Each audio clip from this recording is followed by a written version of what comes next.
ಗೊತ್ತಿಲ್ಲ ನಿಮ್ಮ ಹತ್ರ ಯಾವತ್ತಾರು ಆಪ್ತವಾಗಿ ಹಂಚ್ಕೊಂಡಿದ್ದಾರೆ ಇಲ್ವ ಅಂತ. ಅಂದರೆ ಅವರ ಸ್ನೇಹಿತರೊಬ್ಬರ ಹತ್ರ ಮಾತಾಡುವಾಗ ದರ್ಶನ್ ಅವರು ಮುಂದಿನ ದಿನಗಳಲ್ಲಿ ಸಿನಿಮಾಗಳನ್ನು ಮುಗಿಸಿದ ನಂತರ ರಾಜಕೀಯದ ಕಡೆಗೆ ಆಸಕ್ತಿ ಇತ್ತು ಅನ್ನೋಂಥ ಮಾಹಿತಿ ಇರುವಂಥದ್ದು. ಆ ಬಗ್ಗೆ ಯಾವತ್ತಾರು ಮಾತಾಡಿದ್ರೆ ಸರ್?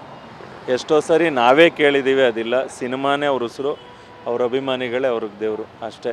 ಅವ್ರ ಸೆಲೆಬ್ರಿಟೀಸು ಸಿನಿಮಾ ಬಿಟ್ಟರೆ ಯಾವತ್ತೂ ಕೂಡ ನಮ್ಮಂಥ ಸ್ನೇಹಿತರುಗಳು ನಿಂತರೆ ಬಂದು ಪ್ರಚಾರ ಮಾಡೋರೇ ಹೊರತು ಅವ್ರಿಗೆ ಅದರಲ್ಲಿ 0% ಆಸಕ್ತಿ. ಸರ್, ಈಗ ಹೊರಗಡೆ ಬಂದ ತಕ್ಷಣ ದರ್ಶನ್ ಅವ್ರು ಏನು ಮಾಡ್ಬೋದು, ಅವರಲ್ಲಿ ಮನಸ್ಸಲ್ಲಿರುವಂಥ ಯೋಚನೆಗಳು ಏನು ಅನ್ನುವಂಥದ್ದು ಸರ್ ಸಿನಿಮಾ ವಿಚಾರವಾಗಿ? ಅಂದರೆ ಸಿನಿಮಾ ಮಾಡಬೇಕು, ಬೇಗ ಮುಗಿಸ್ಬೇಕು ಅನ್ನೋಂಥ ಯೋಚನೆ ಹೇಗೆ ಅಂತ? ಅದೆಲ್ಲ ನಾವು ಮಾತಾಡಿಲ್ಲ. ಬಟ್ ಅವ್ರ ಉಸಿರು ಸಿನಿಮಾ, ಈ ವಿಚಾರ ಎಲ್ಲ ನಾವು ಅವ್ರ ಹತ್ರ ಮಾತಾಡಿ. ಸರ್, ಹೇಗಿದೆ ಅವರ ಮನಸ್ಥಿತಿ? ಯಾವಾಗ ಬರ್ಬೋದು ಅನ್ನೋಂಥ ಭರವಸೆಲಿದ್ದಾರೆ ಅಂತ? ಬರ್ತಾರೆ, ಹೊರಗಡೆ ಅಂತೂ ಬರ್ತೀನಿ ಅನ್ನುವಂಥ ಧೈರ್ಯದಲ್ಲಿದ್ದಾರೆ. ಶೀಘ್ರದಲ್ಲೇ ಬರಬೇಕು. ನ್ಯಾಯಾಲಯದಲ್ಲಿದೆ, ಏನು ತೀರ್ಮಾನ ಆಗುತ್ತೆ ಕಾದು ನೋಡೋಣ.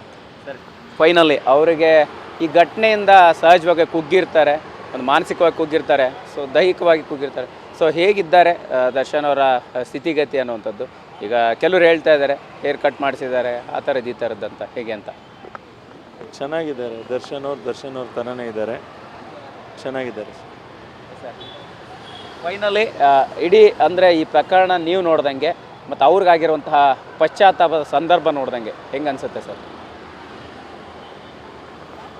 ಬರ್ತಾರೆ, ಬಂದು ಎಲ್ಲದಕ್ಕೂ ಅವರೇ ಉತ್ತರ ಕೊಡುವಂಥ ದಿನಗಳು ಬರುತ್ತೆ.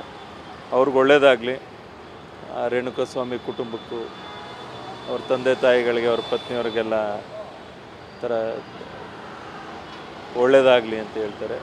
ಅವ್ರು ಯಾವತ್ತೂ ಕೂಡ ಸ್ವತಃ ದರ್ಶನ್ ಅವರ ನ್ಯಾಯದ ಪರ ಇರ್ತಾರೆ ಅಂತ ಭಾವಿಸಿದ್ದೆ. ಸರ್, ಫೈನಲಿ ಸುಮಲತಾ ಮೇಡಮ್ ಮತ್ತು ಅಭಿಷೇಕ್ ಅವರು ಹೋಗುವಂಥ ಪ್ಲ್ಯಾನ್ಗಳು ಏನಾರು ಆಗಿದೆಯಾ? ನೀವು ಹೋಗಿ ಬಂದ ನಂತರ ನಿಮ್ಮ ಹತ್ರ ಏನಾದ್ರು ಮಾತಾಡುವಂಥ ಪ್ರಯತ್ನಗಳಾಯ್ತಾ, ಹೇಗೆ ಅನ್ನೋದು? ಮೇಡಮ್ ನನಗೆ ಪಾರ್ಲಿಮೆಂಟ್ ಚುನಾವಣೆ ಆದಮೇಲೆ ಸಿಕ್ಕಿಲ್ಲ, ಹೋಗಿ ಬರ್ಬೋದು ನೋಡಿ, ಗೊತ್ತಿಲ್ಲ ನನಗೆ, ಅದು ನಾಲೆಡ್ಜ್ ಇಲ್ಲ. ಫೈನಲ್ ಏನು ಹೇಳ್ತೀರಾ ಸರ್? ಭೇಟಿ ಮಾಡಿದ್ರಿ, ಸಹಜವಾಗಿ ನಿಮಗೂ ಕೂಡ ಅದನ್ನು ಅರಗಿಸ್ಕೊಳ್ಳೋಕ್ಕಾಗ್ತಿಲ್ಲ. ಅಲ್ಲ, ನಾವು ಅವ್ರನ್ನ ನೋಡೋದು ರೀತಿಯೇ ಬೇರೆ. ಇಲ್ಲೆಲ್ಲ ಹೋಗಿ ನೋಡೋಕ್ಕೆ ನಮಗೂ ಹಿಂಸೆ ಆಗುತ್ತೆ. ಅಷ್ಟೇ ನೋವು ಅವರು ತಿಂದಿರ್ತಾರೆ. ಅವ್ರಿಗೂ ಒಳ್ಳೆಯದಾಗಲಿ, ಎಲ್ಲರಿಗೂ ಒಳ್ಳೆಯದಾಗಲಿ. ಬೇಗ ಬಂದು ಈ ಒಳ್ಳೊಳ್ಳೆ ಸಿನಿಮಾಗಳನ್ನು ಅವ್ರು ಮಾಡಲಿ ಅಂತ ದೇವರಲ್ಲಿ ಪ್ರಾರ್ಥನೆ ಮಾಡ್ತೀನಿ.